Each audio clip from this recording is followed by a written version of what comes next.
Legalizing prostitution is bound to increase sexually transmitted diseases. And look what it would do to women. It can't help but lead to their degradation. Besides, most people don't like the idea anyway. Folks, if you said that this was not an argument, you should have said that the reason why it's technically not an argument is because it's missing a what? Louder. Conclusion. Yeah, there's no stated conclusion here. Now, all of these premises point at the unstated conclusion that legalizing prostitution would be a bad idea.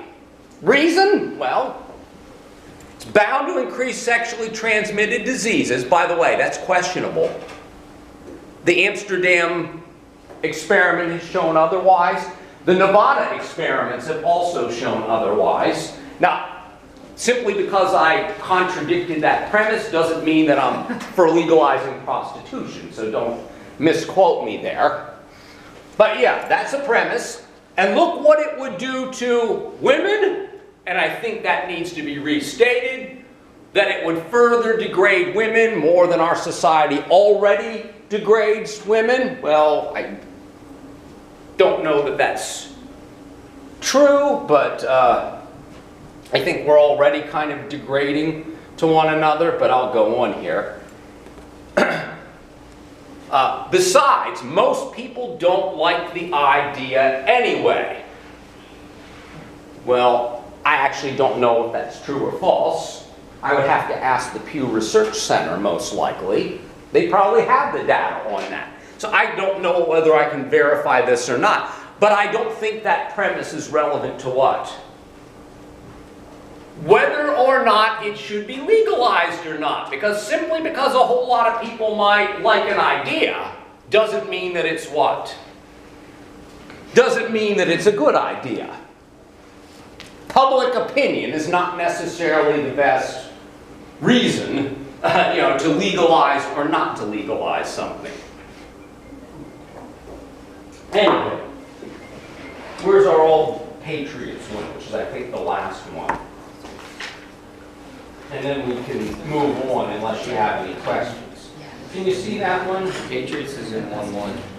Oh, it was in 1-1, did I? Yeah, question 3. Oh! Oh, bother. Oh, yeah. Skip that one. There it is. Yeah, I remember it was another. Oh, that doesn't look pretty. You guys see it okay? Let me read it. The legacy of the New England Patriots will forever be tarnished no matter how many Super Bowls they win. They have a long history of cheating, whether we're talking about filming other teams' practices, lying about injuries, or deflating game balls. And that's just the stuff we know about. The truly legendary teams win like the Patriots, but unlike the Patriots, they do it in the right way. You might restate the conclusion, the Patriots will never be a truly legendary team. Well, why? They win a lot, but they don't win the right way. And then there's the supporting evidence, cheating, etc., etc.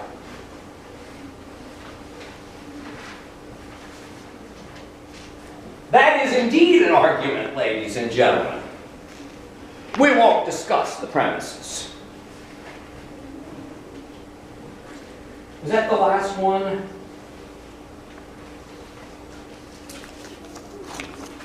Oh, no, it wasn't the last one. I left my full-blown discussion of it. We had number 12 right here. It says, why shouldn't public schools take donations from private businesses? The government doesn't expend enough money to repair the buildings, let alone pay teachers a decent salary. Besides, big business would demand more for its money, like higher standards and better discipline. Now, some of you on the homework question messed this one up. Don't take that as an insult, even though I didn't frame it very nicely. Many of you expected that the conclusion would be where? You expected it at the end because that is typically the expectation. And also, there is not a conventional conclusion indicator works. And also the conclusion is framed as a rhetorical question, which is typically not good for an English 102 paper. So if you miss the conclusion, it might have been because of the author's bad form. The conclusion is this first one, answered in the positive. Public schools should take donations from private businesses. Well, why? Because the government doesn't spend enough on it, etc., etc. And, besides means, and also, big business would demand more for their money, like higher standards and better discipline. This is an argument, albeit I would call it an argument with two questionable premises. Big business probably ought not to be involved in the educational process because they're in the business of making money. And granted, making money can be made even if you fail your students. Take a guess what the mass media underreports. Failed private charter schools. In other words, they will upplay how good charter schools are, and this is partly because big business would like to see public education privatized because there's money to be made. But anyway, we'll discuss more on media framing in chapter 11. Questions or comments? I've talked way too much. But I did want to make sure we could go through these because there will be some identifying premises and conclusions definitely on the midterm.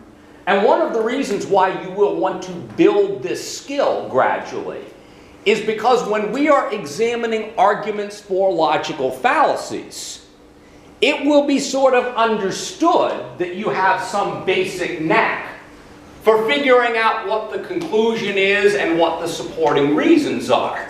And then the next step will be thinking about, does this reason actually support the conclusion? And if it doesn't, why not? Fill in fallacy name. Don't worry, we'll have plenty of time to learn that. That's sort of the next skill moving forward. But this is one of the reasons why you will want to get this basic skill down first. It's a building block. Now, I didn't want to do that. What didn't I talk about quite as much as I wanted to? Because I don't have much time, I won't rehash background beliefs, but at the very end of the chapter, some of you may have seen this heading. I'll write it big over here. No offense to you folks on this side, but we're more populated over here, and that's...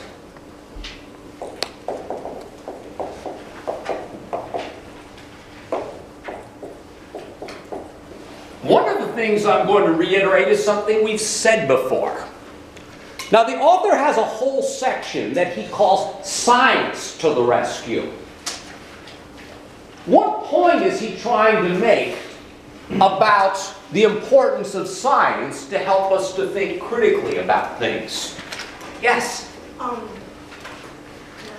whole perspective has changed. It basically gives us the reality of every situation. Yeah, it can help us.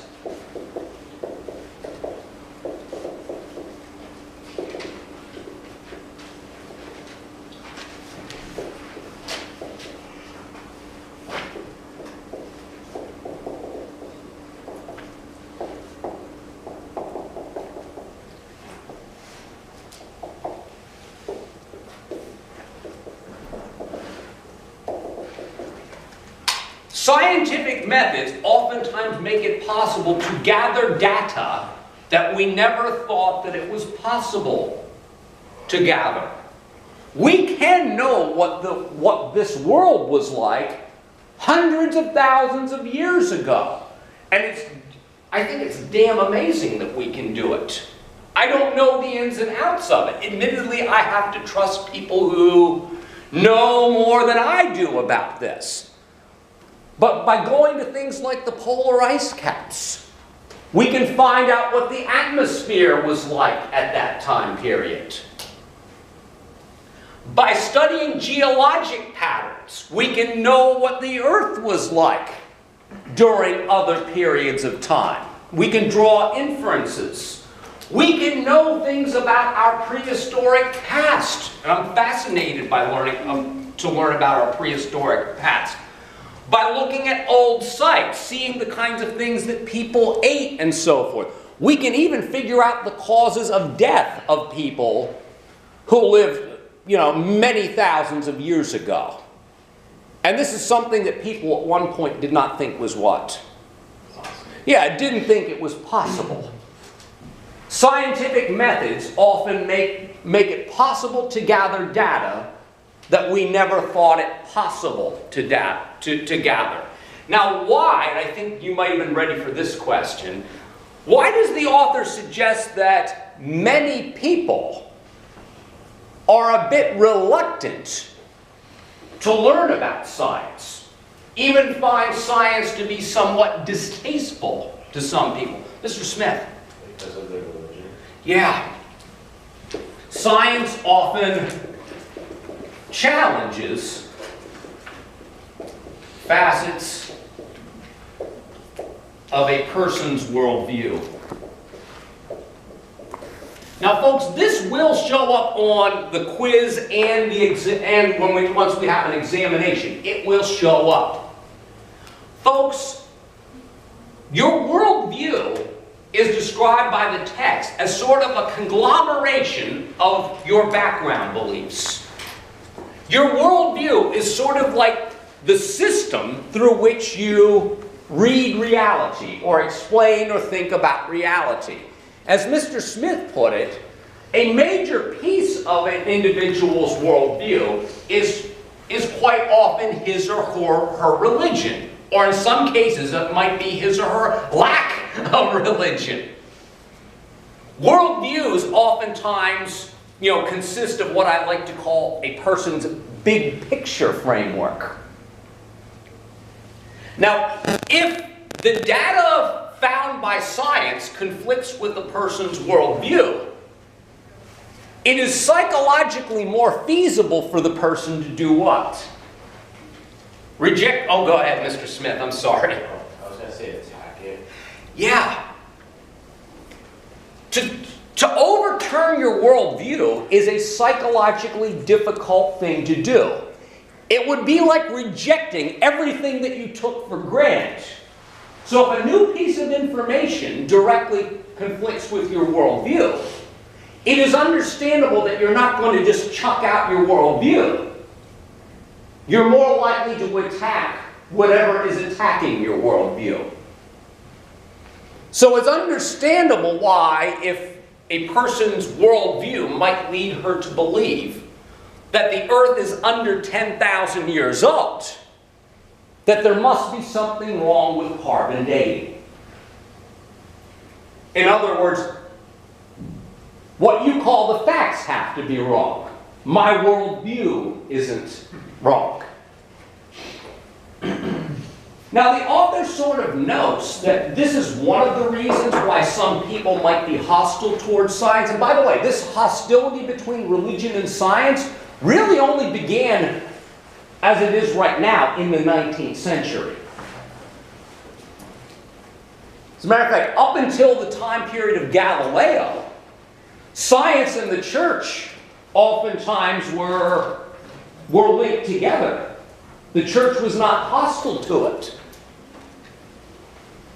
After Galileo and then the Copernican revolution in cosmology, some hostility started to emerge. And then more hostility emerged in the Enlightenment. And then even more hostility emerged in the late 19th century, when people started to, critics of the Bible started to question whether or not any of this stuff was even what? Was even credible. So it's no wonder when a people's worldview is under siege that they're going to want to throw stones back in one way or another. Yeah, circling the wagons kind of stuff is I guess, the cliche.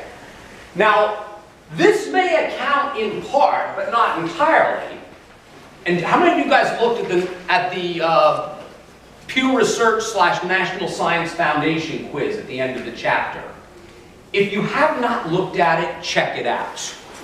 The questions are what?